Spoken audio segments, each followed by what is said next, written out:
Hey guys, Mike here. So, about what a roller coaster day with PPI coming out. And as I told members, the biggest thing to watch today is if we can hold on to gains, if there is any to hold on to. And there was plenty of gains to hold on to. And some did, and some indexes didn't. And what I'm going to show you here is what we don't have anymore right now is a stock market problem over the last probably like since the 7th or 8th on. We have a big tech mag 7 problem currently actually happening. And I'll show you exactly what I'm talking about, because if you're just looking at the SPY and the QQQ, you're like, ugh, really? That's what we had going on? But there's others to look at, and money is slowly just creeping into some other areas, which I will show you.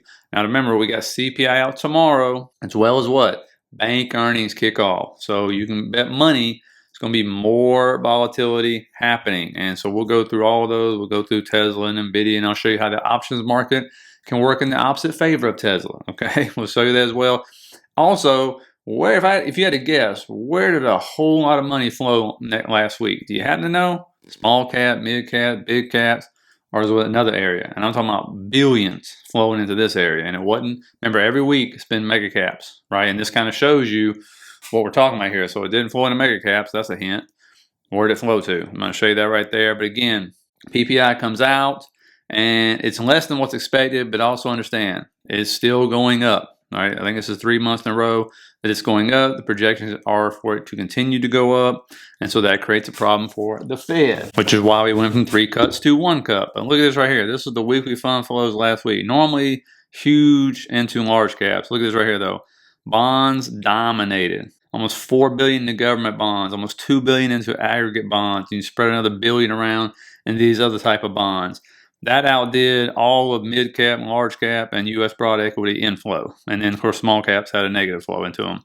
Shocker there. So bonds capturing those yields, baby. Now, to show you what I'm talking about when I say roller coaster, just look at this right here. And you know I got to cue my favorite thing.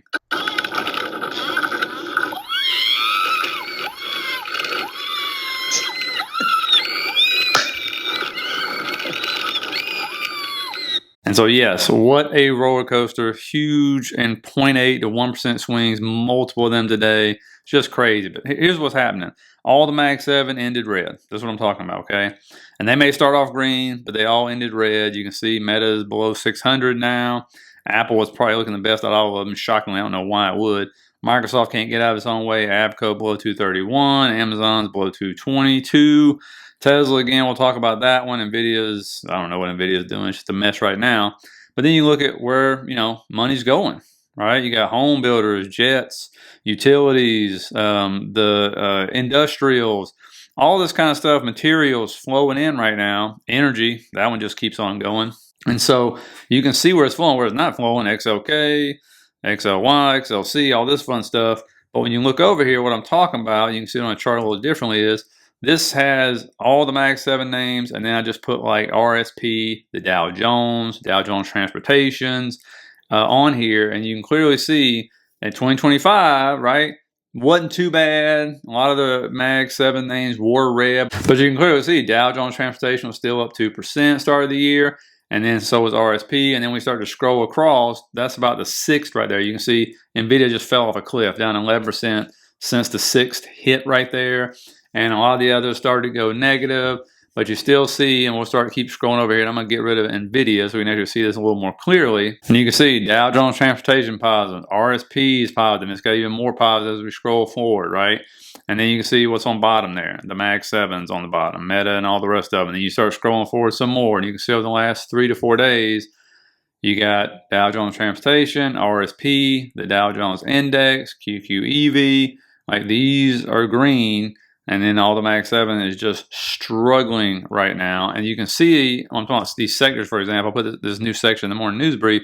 When we scroll down, I put in the top ones from the previous day. And some of these are rather surprising. I even say it in there.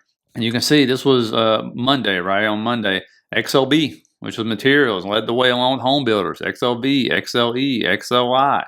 You go down to the one before that, XLB, XLE, XLU. Right, you go to the one for that, XLB, XLB, XHB. And so, you don't see, I've yet to type in XLK, by the way. in any of these since I added this at the start of 2025. It's just these others, okay? And so that's what you see happening currently. And they do all have earnings coming up. Earnings can change all this. It could shift in no time. But this is kind of what Jim Carsano talked about. A lot of these Max 7 days kind of topping out and let others start to take the leads. We'll see if that continues. Now, SPY right here, we'll keep all this simple. Again, we filled the election gap, came up, held 578 today.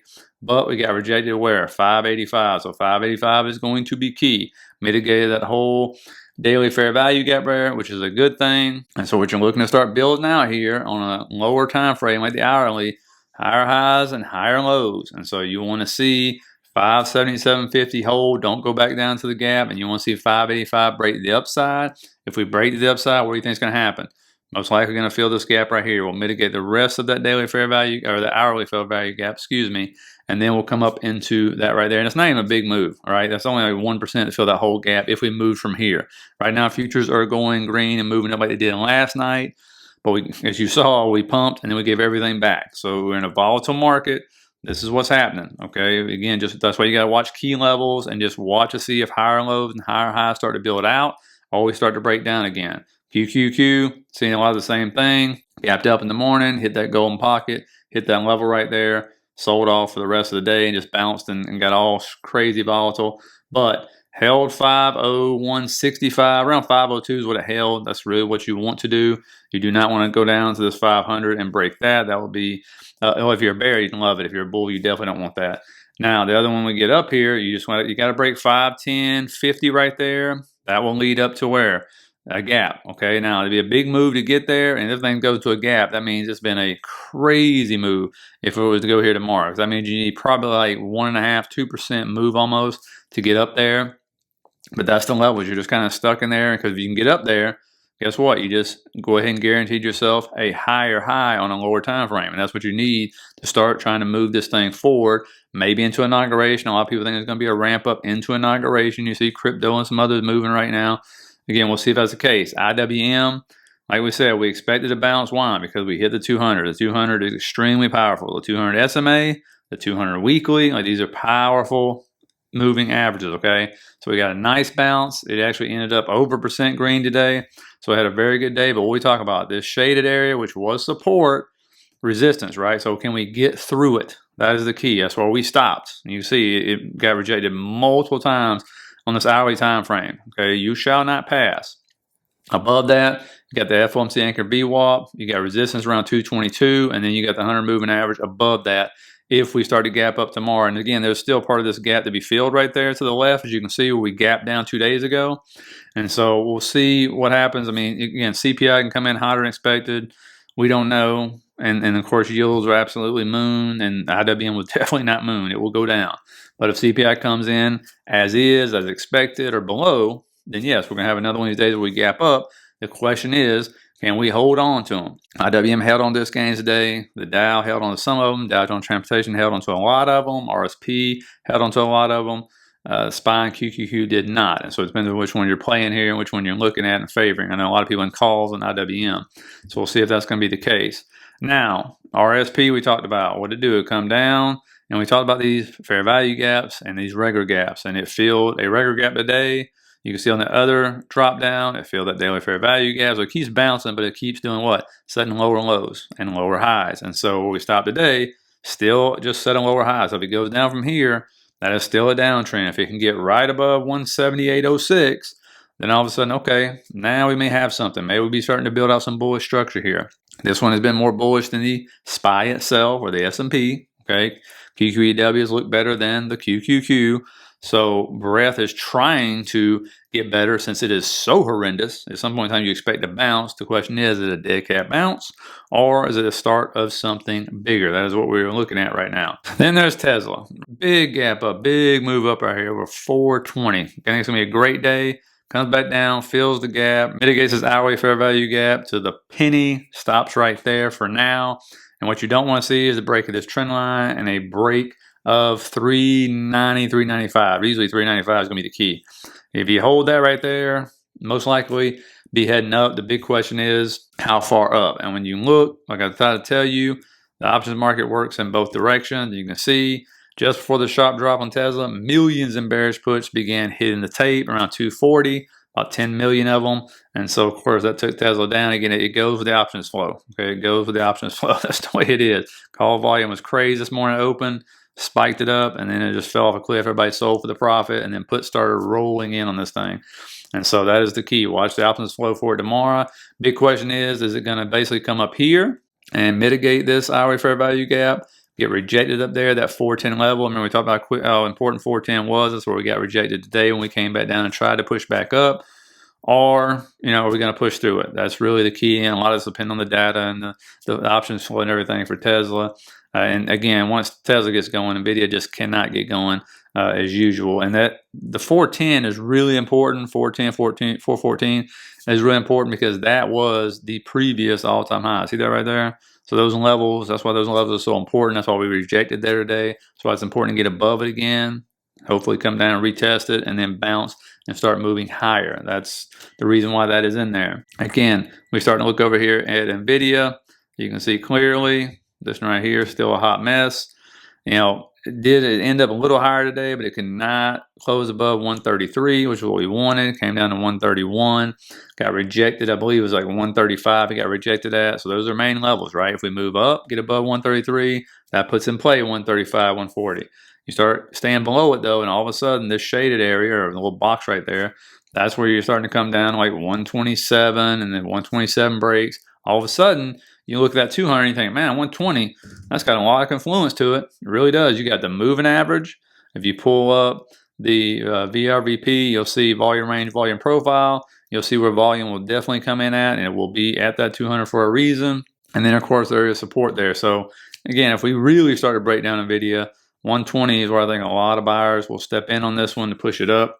And of course, that would depend on what's going on in the market overall. But I mean, as far as NVIDIA is concerned, that would be a good place to come in at. So gave you the levels to watch out for on that one. And then, of course, I got to say this, I don't believe in Chinese stocks, investing in them, but I will trade them.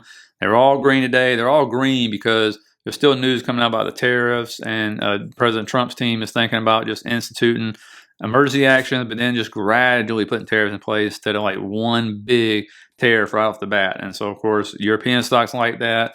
The Chinese stocks liked it. And also, Jim Cameron came out the other day and was talking about, everyone's writing off Chinese assets amid geopolitical tension and economic uncertainty. In this episode, he explores why Chinese assets might hold an asymmetric investment opportunity. And here's what he had to say about that. There's an asymmetric trade out there. And it's about probability times magnitude. I'm saying some people I think this is a 2% chance. I'm saying it's a 30-40% chance, and that the magnitude of the trade is so big, if that's the case, if we see reversion to the mean on that trade, it could be the biggest trade that we've seen in a decade type trade, right? So the point here is not like go put your money all in Chinese stocks, but it is go buy calls and get asymmetric convexity, barbell, all the things I've been talking about, the inflationary pressures and everything else, with a bit of a hedge or some convexity in China. And I know a lot of people are buying those yens January 2026 calls, and so those paid off right now. We'll see if they continue to go, though. So now tomorrow, got some big ones here. JP Morgan, Citi, Wells Fargo, BlackRock in the morning. And then on top of that, while that's going on, you'll have core CPI month over month, CPI month over month, CPI year over year, Empire State Manufacturing, crude oil inventories will come out at 10:30, Beige Book at 2. So it will be another super volatile day. We'll see if we get a push up, and if we do, are we able to hold it is the key, okay? So we'll see. If not, we'll just have another roller coaster day and see how things go. Don't forget, you got even bigger earnings coming out on Thursday as well. But really no econ data like you're seeing with Tuesdays and Wednesdays market. So please hit that like and subscribe button on your way out. Think about signing up for the membership. Less than a McDonald's combo, and that's everything you get with it. And I will see you guys tomorrow for another fun one.